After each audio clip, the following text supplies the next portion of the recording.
السلام عليكم ورحمة الله تعالى وبركاته. درسنا لهذه الحصة هو توازن جسم خاضع لقوتين. Équilibre d'un solide soumis à l'action de deux forces. Rappel, on considère un corps S soumis à l'action de deux forces F1 et F2. Alors, on peut déduire que les deux forces ont même droite d'action, deux sens opposés et même intensité. Donc la somme vectorielle de deux forces est nulle, c'est-à-dire F1 plus F2 est égal vecteur nul. Alors les deux forces ont même ligne d'action et les sens opposés, mais et même intensité. Puisque F1 plus F2 est égal à 0, donc on peut déduire que les deux forces F1 ont même intensité, c'est-à-dire F1 est égal à F2. عندما يكون جسم S في حالة توازن وخاضع لقوتين F1 و F2 فإن المجموع المتجهي للقوتين F1 زائد F2 يساوي متجهة منعدمة، أي أن للقوتين F1 و F2 نفس خط تأثير، منحيان متعاكسان ونفس الشدة. بما أن F1 زائد F2 يساوي متجهة منعدمة، إذن يمكن استنتاج أن شدة القوة F1 تساوي شدة القوة F2. Deuxièmement, la force exercée par un ressort. On considère un corps de masse M accroché à un ressort. Alors l'allongement ou bien la longueur du ressort c'est grand L, la longueur initiale c'est L0. Donc L0 c'est la longueur à vide du ressort, L la longueur du ressort en charge. La différence entre la longueur finale et la longueur initiale, c'est l'allongement du ressort. Donc le système étudié c'est le corps S. Le corps S est en équilibre sous l'action de deux forces, c'est-à-dire il y a le poids et la tension du ressort T. Le corps est en équilibre, donc on peut écrire que T plus T est égal à vecteur nul, c'est-à-dire T est égal à moins P, alors on peut déduire que T est égal à P est égal à mg. M, c'est la masse du corps, G, c'est l'intensité de pesanteur. نعتبر نابض, c'est-à-dire un ressort, يحمل في طرفه جسم S كتلته M. L0 هو الطول الأصلي للنابض، L الطول النهائي، أي عندما نعلق في طرفه الجسم S. الفرق بين L و L0 هو الدلتا L يسمى بallongement du ressort. بما أن الجسم S في حالة توازن وخاضع لقوتين P و T، إذن يمكن كتابة P زائد T يساوي متجهة منعدمة، أي أن T تساوي ناقص P، أي أيضا أن منحى المتجهة T معاكس للمنحى المتجهة P، وللقوتان نفس الشدة، إذن يمكن كتابة T تساوي P تساوي M في G. M كتلة الجسم، G شدة الثقالة. Deuxièmement, expérience. On accroche successivement des corps de masse M différentes. Pour chaque cas, on mesure la longueur L du ressort. Les résultats obtenus sont indiqués dans le tableau suivant. نعلق أجسام مختلفة في طرف نابض. في كل حالة نقوم بقياس الطول النهائي للنابض. النتائج المحصل عليها مدونة في الجدول التالي. Le premier cas, c'est-à-dire si la masse est égale à 0, donc l'allongement vient la longueur du ressort c'est 10 cm. Ensuite la longueur initiale c'est L0 est égal à 10 cm. L'allongement delta L est égal à grand L moins L0 est égal à 0. La valeur de la tension du ressort T égale M fois G. La valeur de Tm est égale à 0, donc la tension T est nulle. Le deuxième cas, c'est-à-dire si la masse est égale à 0,05 kg, la longueur finale du ressort devient 10,5.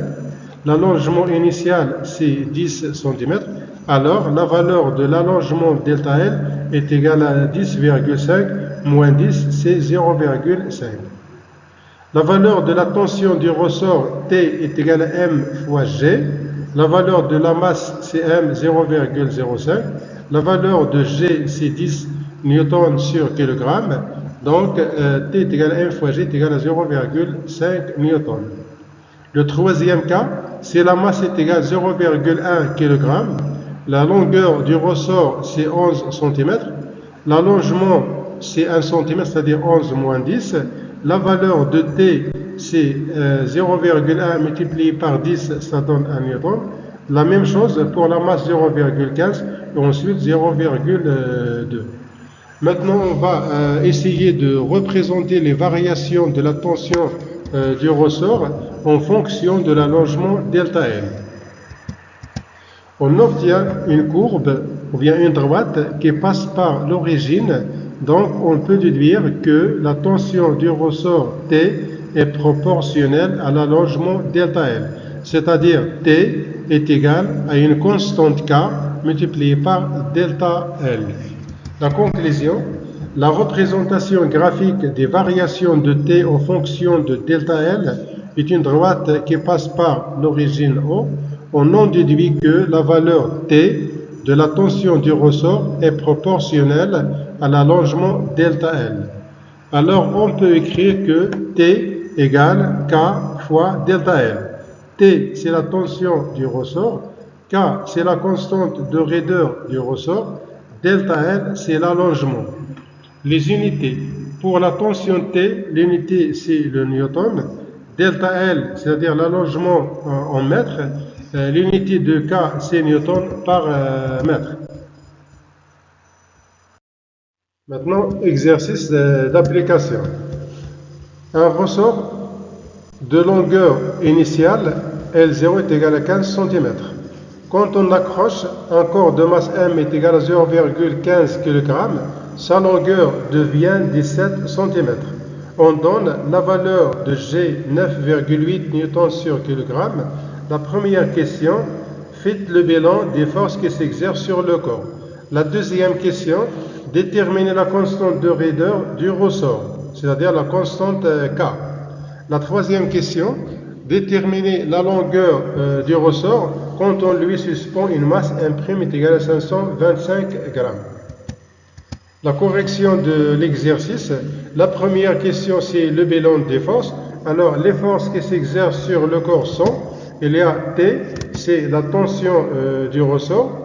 La deuxième force, P, c'est le poids. Donc le schéma, donc le corps S est en équilibre sur l'action de deux forces, P vers le bas, la tension du ressort vers le haut. La deuxième question, c'est déterminer la constante K.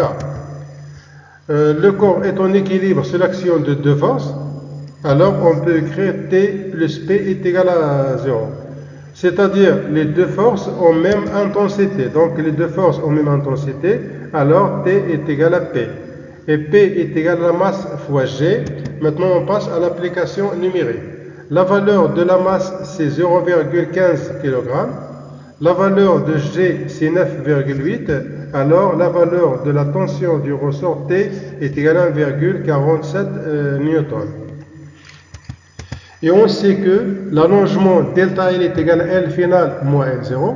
D'après l'énoncé de l'exercice, la valeur de l'allongement final c'est 17 cm. L'allongement initial c'est 15 cm.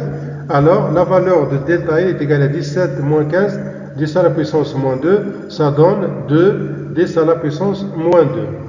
Et on sait que T égale à K fois delta L, alors K est égal à T sur delta L.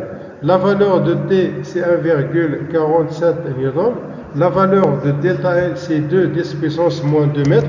Donc K égale 1,47 sur 2 10 à la puissance moins 2 qui est égal à 73,5 newton sur mètre. La troisième question, déterminer la longueur L finale du ressort. quand la masse M' est égale à 525 grammes. À l'équilibre, on a T est égal à P, car le corps est en équilibre sous l'action de deux forces. Et on sait que T est égal à K fois delta L. K, c'est la constante de raideur du ressort. Delta L, c'est l'allongement. P est égal à M fois G. M, c'est la masse. G, c'est l'intensité de pesanteur. Si on remplace T et P par leur expression, on peut écrire K fois delta L' est égal à M' fois G. Alors, delta L' est égal à M' fois G sur K. Maintenant, l'application numérique, delta L' est égal à 0,525 kg, multiplié par la valeur de G, c'est 9,8, sur la constante 73,5. Donc, delta L' est égal à 0,07 mètres, qui est égal à 7 cm. Et ensuite, delta L' est égal à L final moins L0. Alors, L final est égal à L0 plus delta L'. D'après l'énoncé de l'exercice, la valeur de L initiale, c'est 15 cm. La valeur de delta L', c'est 7. Donc, la longueur finale est égale à 22 cm lorsque la masse est égale à 525 grammes. T2, la poussée d'Archimède F. 1,2, mise en évidence de la poussée d'Archimède.